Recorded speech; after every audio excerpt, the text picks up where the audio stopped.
Assalamualaikum warahmatullahi wabarakatuh. Perkenalkan, nama saya Kara Putri Gaisani dari kelas 10 nomor absen 5. Dan pada kesempatan kali ini saya akan menjelaskan resensi buku yang berjudul Siti Nurbaya karya Mara Rusli. Buku ini diterbitkan oleh Balai Pustaka di Jakarta tahun 1922 dan memiliki jumlah halaman 272 dan juga ketebalan bukunya 21 cm. Untuk Siti Nurbaya, itu adalah novel yang menggambarkan kisah cinta tragis antara Siti Nurbaya dan Samsul Bahri. Latar ceritanya berada di Padang, Sumatera Barat, dan berkisah tentang Siti Nurbaya yang dipaksa menikah dengan Datuk Meringgi. Dan Datuk Meringgi ini adalah seorang saudagar kaya yang demi melunasi utang ayahnya, mereka dipaksa untuk menikah. Konflik utamanya berkisar pada penderitaan Siti Nurbaya dan perjuangannya melawan ketidakadilan dalam masyarakat yang sangat terikat oleh adat istiadat.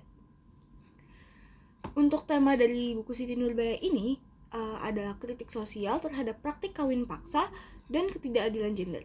Mara Rusli menyoroti ketegangan antara tradisi dan kebutuhan akan perubahan sosial.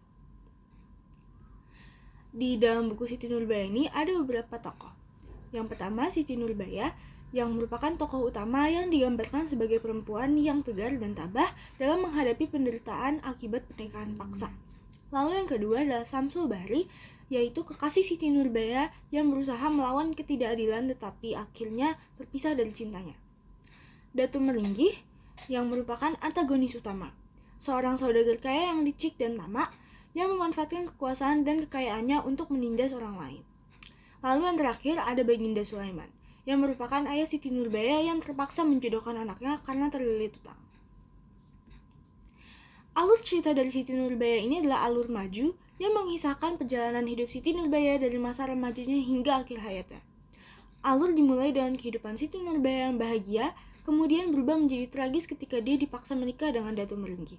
Hingga akhirnya kematian Siti Nurbaya ini sangat menyedihkan. Latar cerita ini berada di Padang, Sumatera Barat dengan penggambaran suasana kampung yang kental dengan adat Minangkabau. Beberapa latar penting termasuk rumah Siti Nurbaya, rumah Datuk Meringgi, dan juga lingkungan sekitar kampung yang menggambarkan kehidupan masyarakat pada saat itu.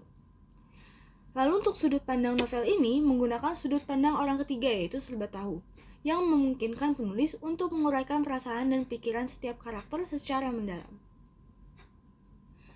Amanat dari novel ini adalah pentingnya melawan ketidakadilan dan keberanian untuk memperjuangkan hak asasi manusia, terutama hak perempuan. Selain itu, Mara Rusli juga menyampaikan pesan tentang pentingnya perubahan sosial untuk melawan adat yang tidak manusiawi. Nilai-nilai sosial yang bisa kita ambil, yang pertama ada nilai sosial, mengkritik praktik kawin paksa dan ketidakadilan sosial. Yang kedua adalah nilai budaya, yang menggambarkan adat dan budaya Minangkabau yang kuat. Dan yang terakhir ada nilai moral yang menunjukkan pentingnya kejujuran, keberanian, dan keteguhan dalam hati untuk menghadapi ketidakadilan. Lalu untuk biografi pengarangnya, Mara Rusli adalah seorang sastrawan Indonesia yang dikenal sebagai salah satu pelopor sastra modern Indonesia. Lahir di Padang, Sumatera Barat, ia menempuh pendidikan di Sekolah Dokter Hewan di Bogor. Karya-karyanya banyak dipengaruhi oleh pengalaman hidupnya dan kondisi sosial budaya masyarakat Minangkabau. Siti Nurbaya adalah karyanya yang paling terkenal dan dianggap sebagai salah satu karya penting dalam sejarah sastra Indonesia. Untuk keunggulan buku ini, yang pertama, kritik sosial yang kuat, di mana buku ini mengangkat isu bahwa kawin paksa dan ketidakadilan gender dengan sangat mendalam. Lalu yang kedua, karakter yang mendalam. Tokoh-tokoh digambarkan dengan kompleksitas yang membuat pembaca dapat merasakan penderitaan dan perjuangan mereka. Lalu yang ketiga, gaya bahasanya. Penggunaan gaya bahasanya sangat puitis dan deskriptif, membuat cerita hidup dan lebih realistis. Lalu yang terakhir adalah relevansi sejarah, di mana buku ini memberikan wawasan tentang kondisi sosial dan budaya Indonesia pada awal abad ke-20.